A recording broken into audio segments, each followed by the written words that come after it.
the distinction of being known as the Hollywood diet guru. The Chicago transplant rose to international acclaim with her book, Beverly Hills Diet, which you'd have for pineapple today, pasta tomorrow diet plan. She is currently working on diverse new projects, including a video cassette, a non-diet book, and a screenplay. But today, she's here to talk about her latest book, The Beverly Hills Lifetime Diet Plan. So you please welcome Judy Mazel.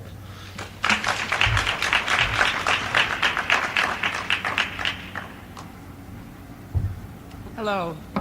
You know, just 2 years ago today, the Beverly Hills Diet was a dream. Well, maybe I should say it was a dream come true for about 1,000 people, most of whom lived in the Los Angeles area. Today, the Beverly Hills Diet is a way of life for hundreds of thousands of people around the world. You know, it was just 2 years ago today that the book was still in its embryonic stage. I was in New York. I had just delivered the first draft of the completed manuscript to my publisher, and I was walking down Fifth Avenue with my editor, our arms locked together, and I looked at her and I said, "Tony, what do you think? How many copies of this book do you think will sell?" And she looked at me and she sort of, I said, "Come on, well, I mean, what'll it take to make a bestseller?" And she said, "Well, if we're lucky, Judy, maybe 50,000. And I said, "Oh, come on, Tony, you'll see. We're going to sell, it's going to sell at least 100,000. The initial printing was scheduled for 35,000. And I said, "And wait, when it sells 150,000, I'm going to take you to Italy for a pasta dinner." Well, little did I know when I made that boast or created this far-fetched promise, and that indeed it became the fastest-selling book in publishing history. 36 weeks on the bestseller list, 18 weeks at #1, and Library Association reports it the 5th most requested book in the library, dreaming of all the people that I would make slim, with my discovery. And I would barely be able to walk down a street practically anywhere in the world. It's hard to even imagine that a book that every published exception of Macmillan had rejected as being too Beverly Hills, too unlivable, too for the Midwest would indeed become a way of life for the world. That my cure for fat had become indeed the cure for fat. For you see, before I showed and I shared the Beverly Hills Diet with the world, I lived it. I haven't always been this thin, svelte person you're looking at now. I had spent 20 years of my life on a diet. I'd done everything. I'd taken every kind of pill, gone to every kind of doctor. I counted calories, I counted carbohydrates. I ate my dinner for breakfast. I was thin, I was a bloated beached whale. At the age of 29, I was diagnosed as having a non-functioning thyroid, an almost non-functioning pituitary, and lousy adrenals, and I was taking $60 worth of pills every month just to keep my weight and my health in control. A skiing accident triggered off an inherent knowledge and an obsessive interest in nutrition, and what I discovered was that my cure for fat and my answer for thin, and my answer for health, it wasn't at the pharmacy, it was in my refrigerator, and I could spend my money in the place I love best, the grocery store, not the pharmacy. Well, friends couldn't help but notice my metamorphosis, and they started coming to me for advice.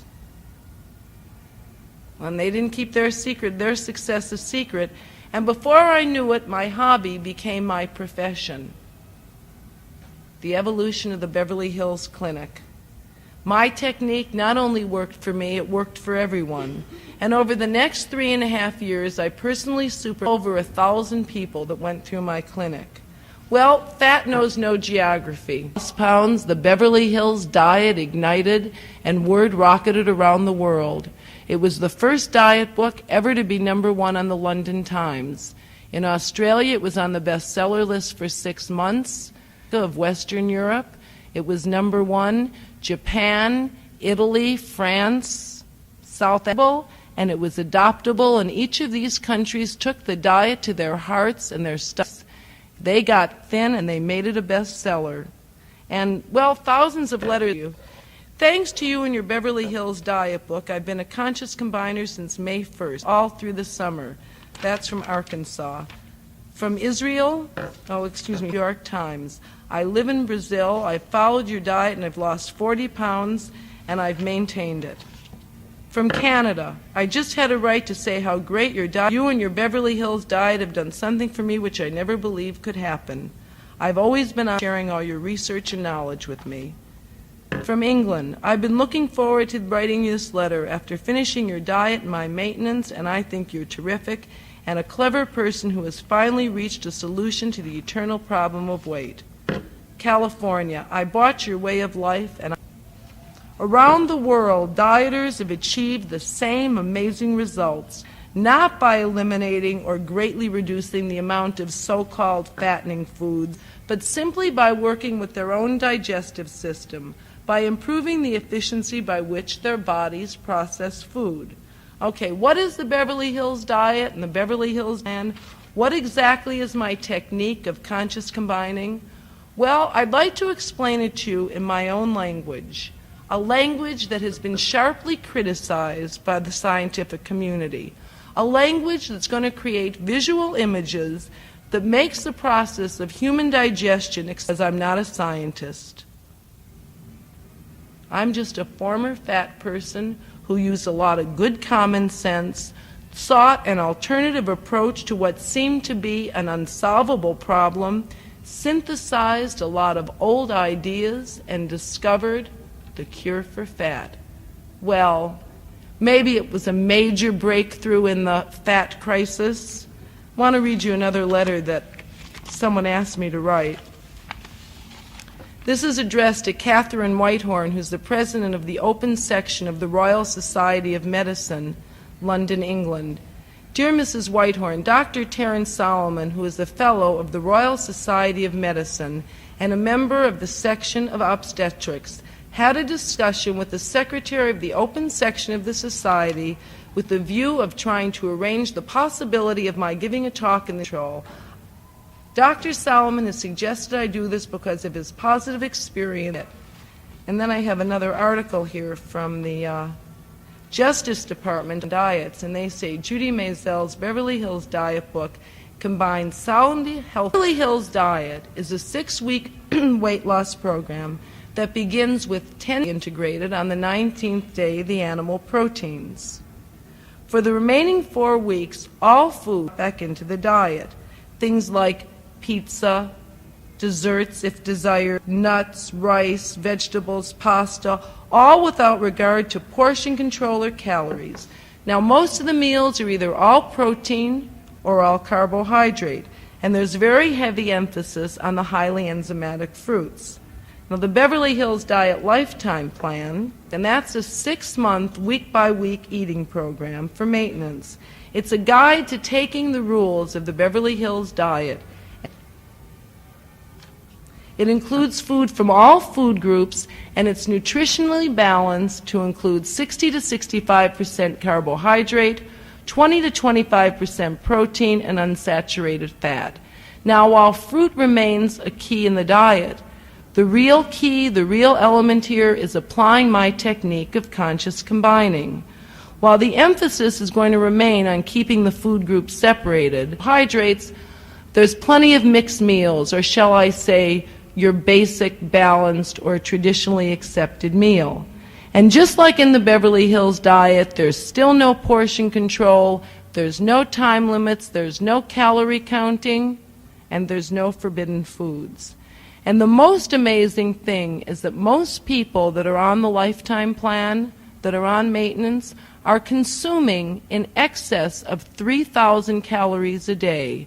And these are people engaging in a real active sport program. But you know, we think about is that you have to exercise to burn things off, and nobody stops to think about inside our body, the internal functioning of our body. And what my feeling is that what's happening is the improved digestion is causing suggest why people always feel such high energy on the diet. And even though the diet is actually for maintenance, one of the things, severe weight problem, those people who haven't spent most of their life dieting, that rigid and a half to 2 pound a week loss. On the diet itself, on the weight loss program, men lose 20 to 30 pounds. Okay, now I'm going to get down to the theory, or actually, the very earliest books that it dates back to. In fact, the references were in one of the first books from 2000 BC. After this, much was written. The book that I first discovered, Shelton. There's no data about food. Current physiology textbooks omit all previous information dealing with gastric, focuses simply on the food's buffering ability and its acid-stimulating properties. Modern research on this at all. Okay, now the human digestive system here in our body, promoted by the food we eat, or they just naturally appear in the food we eat. Carbohydrate enzymes. They can't cross over. Many of them are antagonistic toward one another. Enzyme is secreted in the stomach. It neutralizes the carbohydrate enzyme, which can't do the job. Our bodies have thousands of enzymes.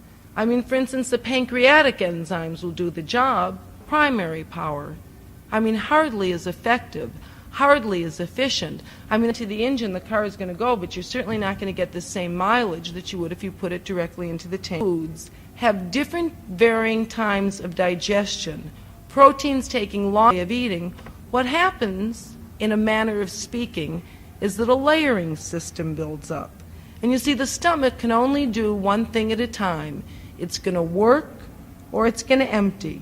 So what's our nutrients are staying where they shouldn't, long when they should. To put it simply, things are not being efficiently absorbed. Hence, the third step of the digestive process, the metabolic stage, is slowing down. Well, now think about it.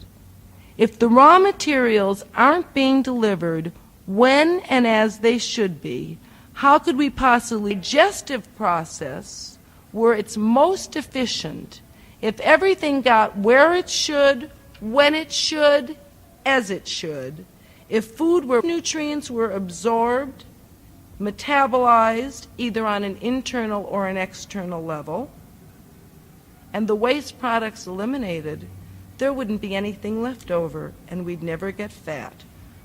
So as I said in my food that is not properly digested is the cause of fat, or rather, food that has not properly gone through the digestive system is the cause of fat.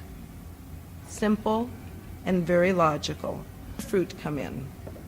Aside from its high nutritional value and high fiber content, it also contains high amounts of natural enzymes. Papaya and pineapple enzymes were used in diet pills for years. A very successful commercial. The Kukuna tribe in Africa cook all of their meat in papaya. If you take pineapple and inject it into beef, it's an experiment, and the millions of people who have now tried the diet have shown that these fruit and activate enzymes in the human body, and using them properly juxtaposed, heretofore considered fattening, or rather hard to digest food, will render them less fattening and more easily digestible. Did I go into a laboratory to prove these theories? I'm not a scientist. But you know what? I don't need the validation of a laboratory to prove my theories. This proof. The millions of skinnies, or should I say probably the hundreds of thousands of skinnies that are out there smiling and eating, thousands of letters that have come to me over the past 2 years. The incontrovertible truth is in the pounds lost. And you know what? And it doesn't take a nuclear physicist or a double-blind study to prove whether the best self. Try the diet and don't eat the fruit. You know what'll happen? It won't work. Try the diet, and then try it a week without the fruit, but using the same number of calories for the substitute foods, and you see for yourself what happens. Anybody can see for themselves. Try a week on the diet, doing it exactly as I tell you, but eat them any way you want, haphazardly. And you know what? You'll have scientific process is empirical. It's observation. Well, you know, success is not without its critics, and heavens it. The medical establishment isn't going to let a layperson solve the mystery that they've spent millions of dollars on no-answer research and get away with it. But it's interesting that in no other country in the world, because in no other country in the world does medicine and big business make such... American Medical Association talks about wanting to find a cure for cancer, and yet they have made... The lengths to which they've gone has never ceased to amaze me. Made me pretty uneasy, but, well, I had the validation of my work in my clinic. The fact that TV shows would actually, enlist doctors to come in, actually allow a host, risking a lawsuit, allow a host to organize, to tell stories with their permission, lies with the Journal of the American Medical Association, would publish an article in the guise of it being accuracy, and that this same article would be enthusiastically mimicked by newspapers. Articles that were written in such a way as to lead the reader into believing that they were replete with the same inaccuracy. And I would go on TV show after medical specialist after medical specialist, some of them the most prominent, head and founder of the School of Nutrition of Harvard, Dr. Frederick Stare, touting peers. And most of them would openly admit that not only had they never personally or professionally experienced the diet, they hadn't even read the book. And they were taking bits and pieces, well, out of context. When I was a little girl, I used to read about, people like Madame Curie and Louis Pasteur and dream about the day that, well, gee, won't it be nice we could grow up and have some kind of an impact, on the planet. It never ever occurred to me that I would do anything so important. Nutrition for the American Medical Association, Philip White, who was quoted as saying that he took a half hour out of every day dealing with my discovery. Challenge, which I might add, was mainly ignored by the press. I challenged them to prove, the medical community and the scientific community, to prove my diet was unhealthy and didn't work. I offered them complete documentation from my clinic of letters, both from people that had lost weight, the food record. If they're right, I promise to cease and desist. I'll shut up and I'll give up. Well, to date, I'm here and they've remained silent. The effect. So may my strongest critics step forward. Does anybody have any questions or?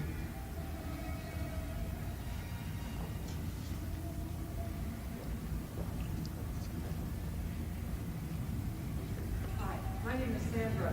I came up from Newport Beach to thank Judy. I brought a picture of a beached whale with me. That was me when I weighed 355 pounds. And last August, Judy's book came out, and I read it.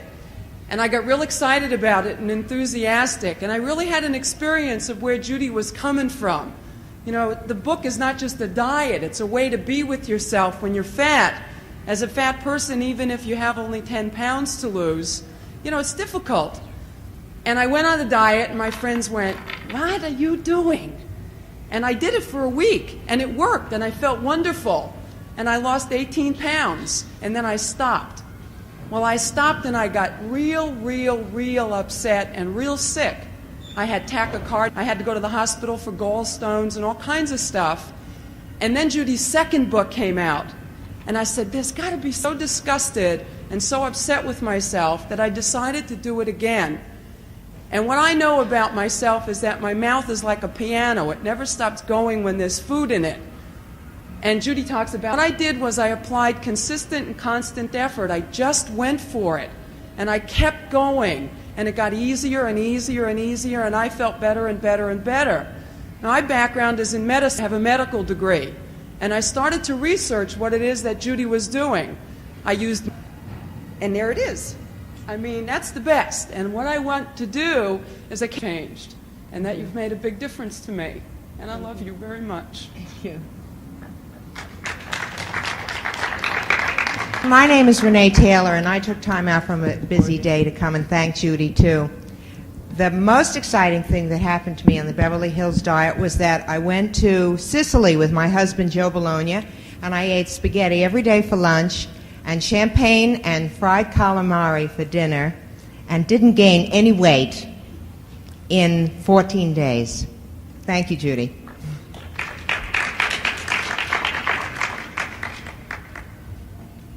Excuse me? The recent controversial diets. Well, I think I might have answered that, and solves the problem of fat without pills, without calorie counting. It flies are scientifically proven. But until it can be disproved, well, you try the diet, it works. Page 16 of your book, the first book, The Beverly Hills Diet, and you say that being fat has little to do. Key is digestion. As long as food is fully digested, fully processed through the body, you will not gain weight. It becomes fat. Well, basic principles of biochemistry and physiology indicate our constituent parts before they can move out of the gastrointestinal tract and be absorbed for use in the body. Food that becomes fat. How then do you explain the movement of the undigested food out of the digest? You advocate the use of fiber in the diet. Well, fiber is not metabolized, nor is it digestible by humans. It moves out of the gastrointestinal tract and is eliminated. In answer to your first question, if you were listening carefully, then perhaps you might have heard me explaining about the undigested food turning to the process real accessible to everyone. What the phenomena is of how food gets absorbed, as I said, I didn't go into. They might find that in the process of food, as I put it, getting absorbed in a totally different way, a way that we don't even know. But since no studies are being done in this area, it's impossible to tell. That's not true. The mechanisms of digestion and absorption have been worked out well, and certainly with the advance of instrumentation, we fully understand how it gets digested, so that you need to explain how this undigested mass becomes fat. I'm saying that food that is not properly and efficiently digested, as it should, when it should, is what is creating our fat. What about my question relative to fiber? If you had a buildup of anything, it could cause fat. Fiber is not digestible by human beings. Fiber moves through the gastrointestinal tract and is therefore eliminated. So if your theories were true... When we're talking about fat, per se, are you actually talking about fat cells, or is most of us vision fat being? Fat, because if we're talking about fat, I mean, most people that have weight to lose, I mean, what they're holding on to, and it was in a solid mass of fat, that would be the equivalent of 40 sticks of butter. Nobody's a fat in that little bit of difference. Mm-hmm. So are we actually talking about fat, or are we talking about added weight? You're the one that said fat in the book. You said undigested food becomes fat. And if I added weight, it would be going into a whole lot of other scientific mumbo-jumbo, things that would make the book real clinical that people wouldn't be able to relate to. I'm not trying to... You're saying that your criticism has come primarily from the medical profession. Well, anybody that has taken a biochemistry can go through your book and can see exactly where violations... The members in biochemistry to go in and study, challenge, and do some studies on it. Because the diet works, and it works for precisely the reasons I say. Your diet may work, and I'm initiated their being able to change their diet, their dietary eating patterns. I'm not only talking about a diet where people who should not, under any circumstances, be consuming considered slow metabolism that could never even lose weight on 800 calories a day are now, thanks to proper combining, able to properly digest and efficiently use all the food that they're putting in their body. I'm just curious as to where you came up with your scientific bases in the book.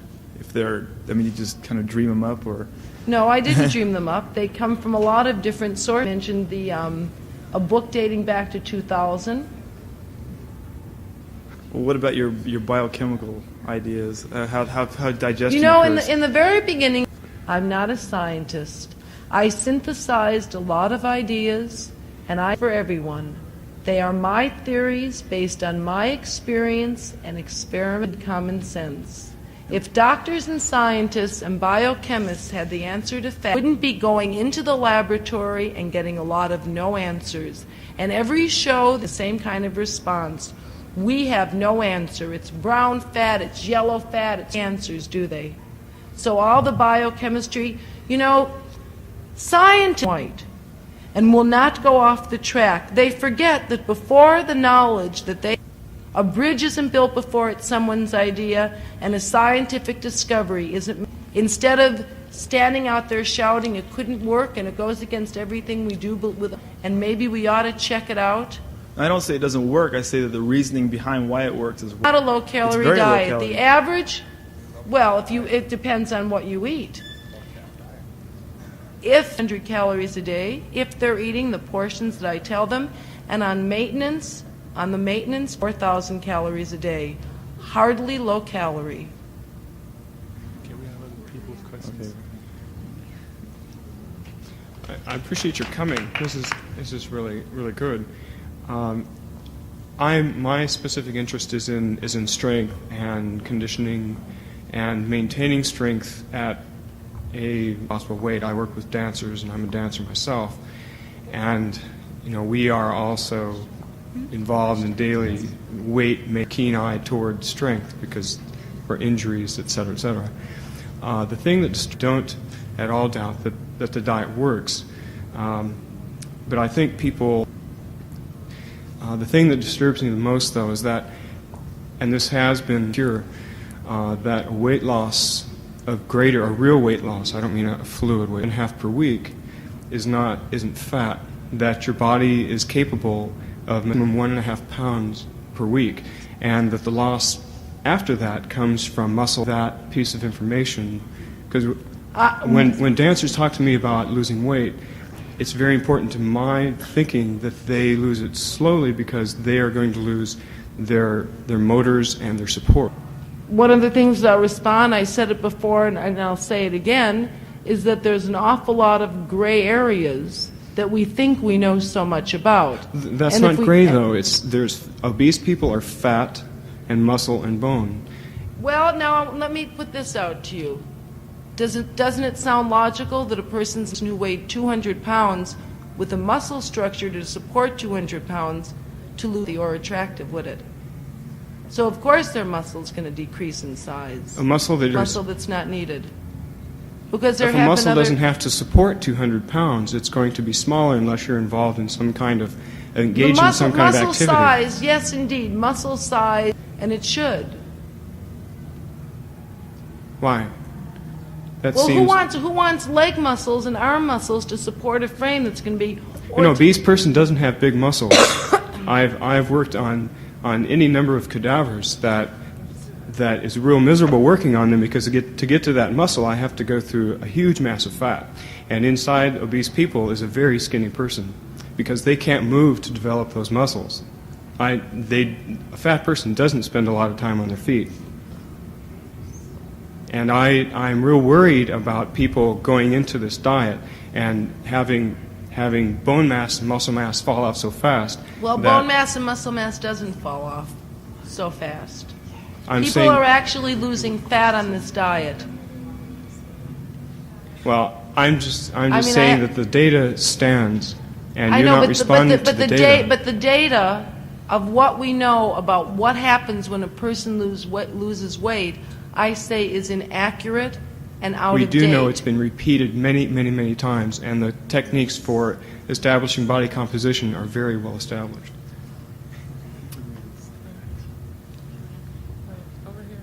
Hi, I won't discuss the validity of your theories or whether they work or not. I did read the book, though, and it seems from reading the book that you don't believe that there is anything inherently unhealthy in the diet, okay, such as high-fruit diet being very, very low in potassium. Well, it happens that the which may diet's have real co- high in potassium. It's really not. Now, a high-fruit diet is not high in potassium. Okay. the doctor here said that she had tachycardia. Could that possibly have been caused by low potassium? You don't. I had tachycardia before I went on the diet, diminished after the diet. You said when you stopped the diet. Okay. You don't discuss. Okay.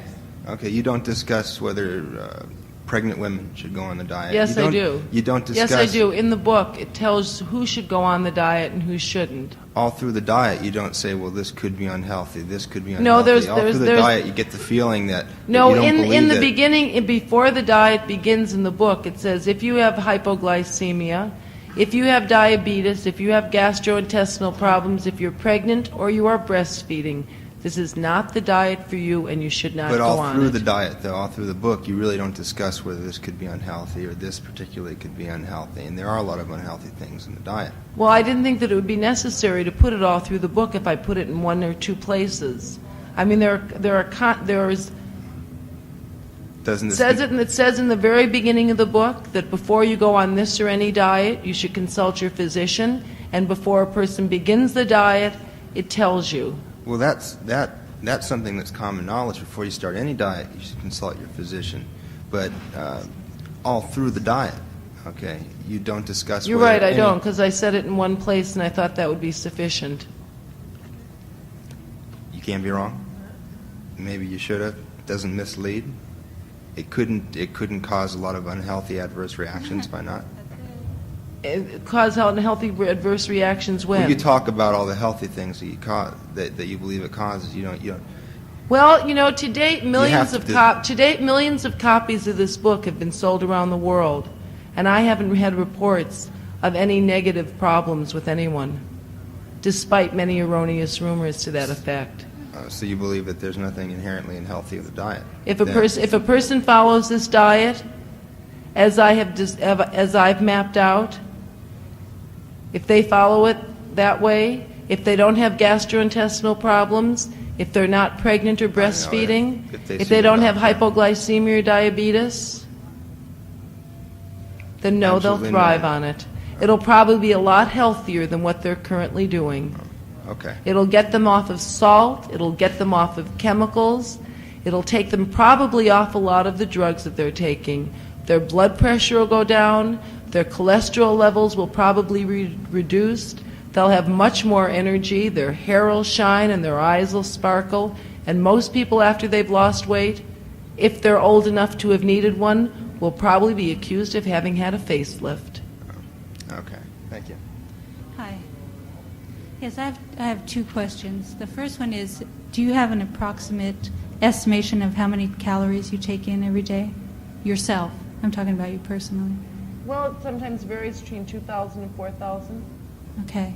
And the other question I had was, you talked about your challenge to the medical profession, whether in that challenge you offered to fund the study. No, I don't offer to fund the study. Well, you're selling millions of books. You know, I thought maybe you'd offer to fund the Well, study. but you see, I don't need the validation of a laboratory to prove my diet works. I've gotten all the validation I need because I get thousands of letters that are just like the doctor's. I have people stopping me everywhere saying the exact same thing. I don't need any proof that it works.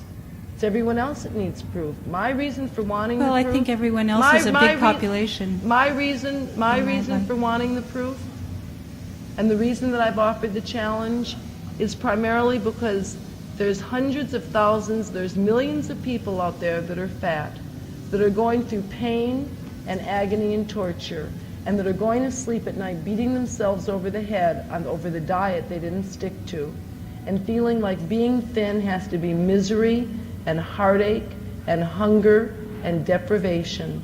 And all I want to do is help those people. Well, you talked about how bad it was that the whole medical profession was bad-mouthing you.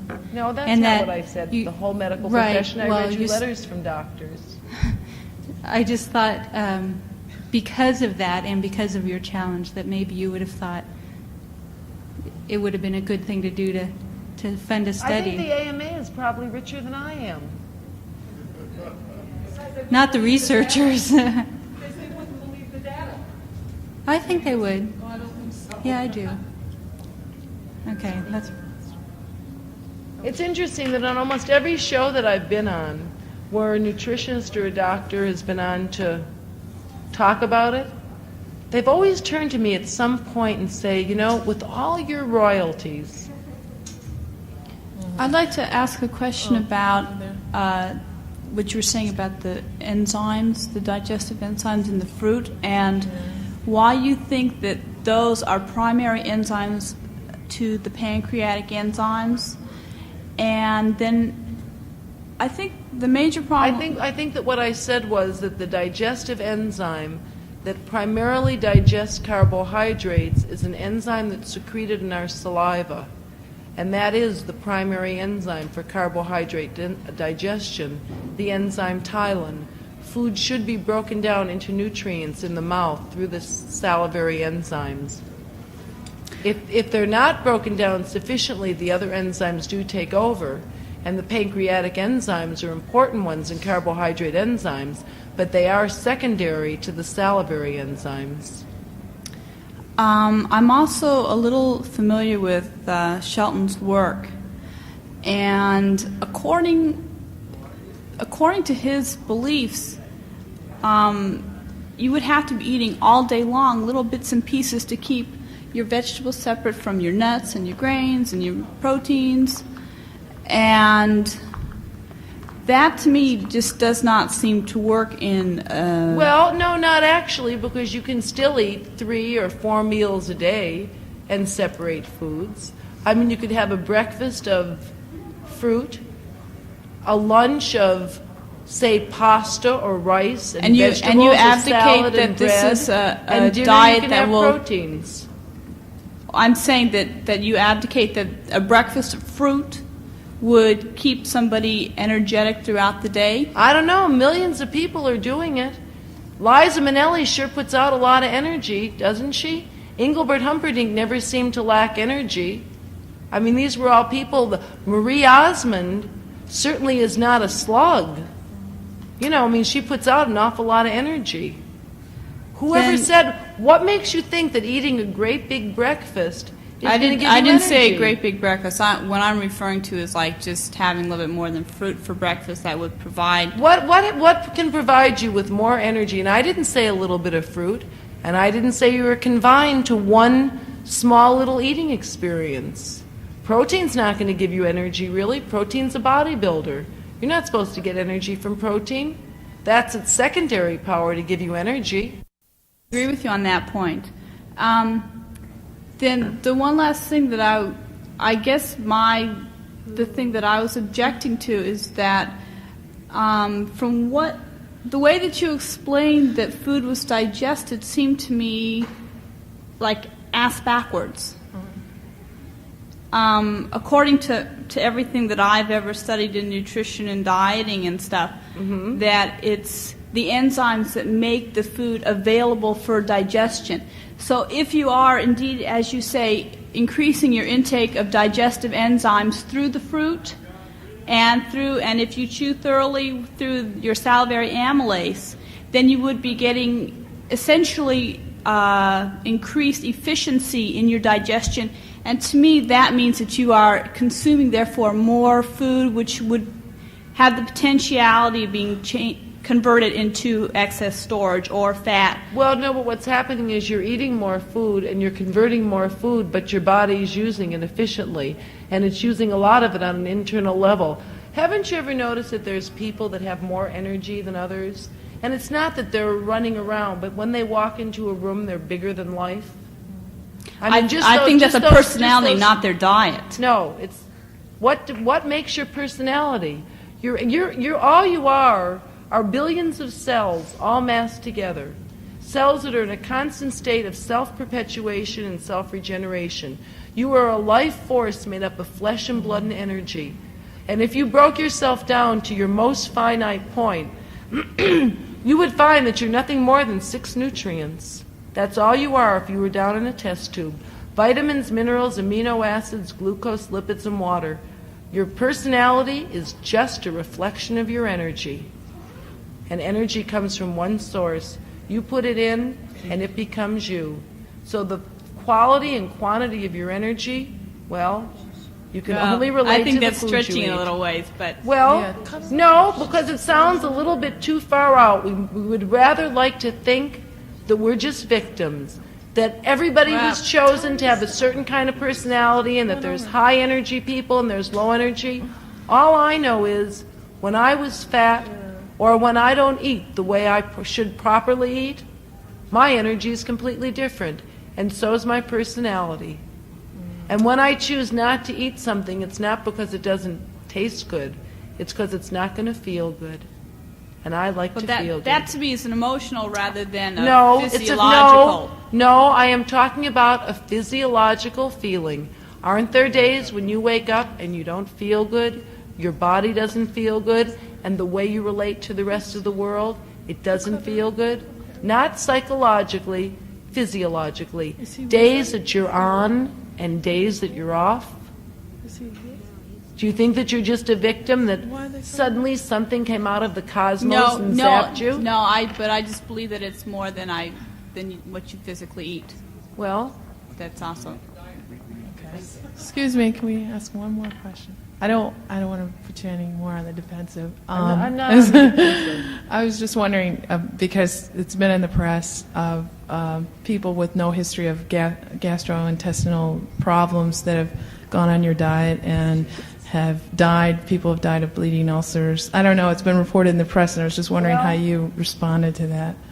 I suppose if it were reported in the press, I would have known about it. You've never heard that? You've never heard those reports? I've seen it in the press, but I've never heard about it. Oh. Nobody's ever come to me. 99% of all the letters I get are all real positive. And anybody who ever has written to complain, and believe me when I tell you, it's a small handful, always include one of these What do you think of those articles doctors that are saying that their patients have died? Well, nobody's actually said they have died. Because believe me, if they had said that, then maybe I would have really stopped it. Yeah. But, I mean, it's all ridiculous. Do you think I'd still be here? Do you think I'd be up here talking about it? If people Do you think I'd have any money left over from my royalties? Had a lot of experience doing it with the doctors and the nutritionists. But basically, what I wanted to ask you was a general question.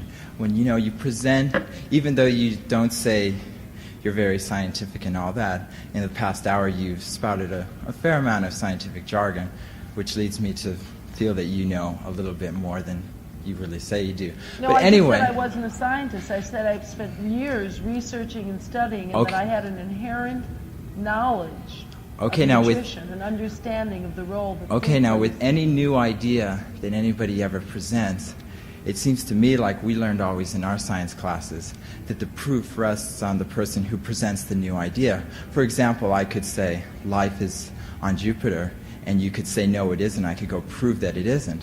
I mean, don't you feel that the proof rests on the person who presents the new idea? In other words, instead of hacking you and all that, and you're saying, I don't need any proof or things like that, I have my people and all that have gone through the diet. But what I'm asking you is, if you're so convinced that it should work, why don't you do a little scientific research? If you don't know how to do it, you can have someone else do it for you. What would I gain other than validation from the medical community? Not validation from the medical community, validation in period. Because the scientific... But I got validation. I've certainly achieved far more than I ever dreamt that I would achieve. I mean, there's different kind of validations. I see in the newspaper every day new ads for diets that have millions of testimonials, but with the validation we're talking about are just plain facts. But you see, my ego isn't that big. The proof I need. Well, okay.